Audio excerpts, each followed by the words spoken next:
ంచడం, గోవుకి ప్రదక్షిణం చేయడం, గోవుకి గ్రాసం పెట్టడం, గోవుకి గరుకు స్తంభం వేయడం, గోవుని నిమరడం, గంగడోలు దువ్వడం, గోవుని రక్షించడం, ఇవన్నీ పరమోత్కృష్టమైనటువంటి పుణ్యకార్యములు. అందుకే పెద్దలు ఒక మాట చెప్తారు, అన్నిటికన్నా కష్టం ఏది అంటే అమ్మ వెళ్ళిపోవడమే.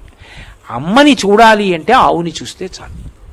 ఆవు వంక చూస్తే అమ్మ వంక చూసినట్టే. నా పుట్టినరోజు నాడు అయ్యో మా అమ్మ లేదే, పాపం నా పుట్టినరోజుకి తొక్కుళ్ళడ్డు చేసి పెట్టేదే, ఆశీర్వచనం చేసేదే అనిపించింది అనుకోండి, ఆవు పాలు తెచ్చుకు తాగాననుకోండి, మా అమ్మ చేత్తో చేసి పెట్టిన ప్రసాదం నేను తినేసినట్టే.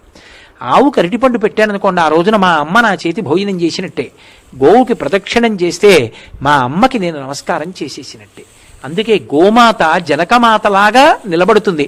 అందుకే పాలు లేని పిల్లలకు ఆవు పాలు అంటారు. పశువుల నుండి వచ్చేటటువంటి పాలు రజోగుణ తమోగుణాలు కల్పిస్తాయి.